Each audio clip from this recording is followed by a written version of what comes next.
സംസ്ഥാനത്തെ ബെവ്കോ ഔട്ട്ലെറ്റുകൾ വഴി നാളെ മുതൽ ഒഴിഞ്ഞ പ്ലാസ്റ്റിക് മദ്യക്കുപ്പികൾ സ്വീകരിച്ചു തുടങ്ങും. പരീക്ഷണാടിസ്ഥാനത്തിൽ 20 ഔട്ട്ലെറ്റുകളിൽ കുപ്പികൾ വാങ്ങും. ആദ്യഘട്ടത്തിൽ തിരുവനന്തപുരം, കണ്ണൂർ ജില്ലകളിലാകും ശേഖരണം. ഗ്ലാസ്, പ്ലാസ്റ്റിക് കുപ്പികളിൽ മദ്യം വാങ്ങുന്നവരിൽ നിന്ന് 20 രൂപ അധികം ഈടാക്കുന്ന ഡെപ്പോസിറ്റ് പദ്ധതിയാണ് ബെവ്കോയിൽ നാളെ മുതൽ നടപ്പിലാക്കുന്നത്. കുപ്പി തിരികെ നൽകിയാൽ ഈ തുക തിരികെ ലഭിക്കും. ബെവ്കോ സ്റ്റിക്കർ പതിച്ച കുപ്പികൾ ആര് തിരികെ കൊണ്ടുവന്നാലും 20 രൂപ നൽകും.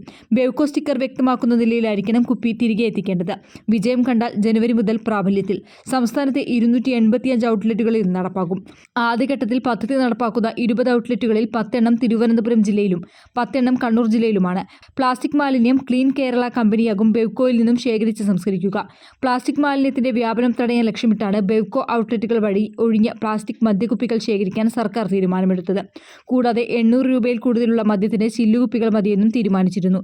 പരിസ്ഥിതി സൗഹൃദത്തിലുള്ള ബെവ്കോയുടെ പുതിയ ചുവടുവയ്പ്പാണിതെന്ന് എക്സൈസ് മന്ത്രി എം പി രാജേഷ് പറഞ്ഞിരുന്നു. 20 രൂപ ഡെപ്പോസിറ്റായി ഉപഭോക്താക്കളിൽ നിന്ന് വാങ്ങുന്നതാണെന്നും അത് തിരികെ എത്തിക്കുമ്പോൾ ലഭിക്കുമെന്നും അതിനാൽ മദ്യവിലയിൽ മാറ്റമുണ്ടാകില്ലെന്നും മന്ത്രി പറഞ്ഞു. News desk media vision.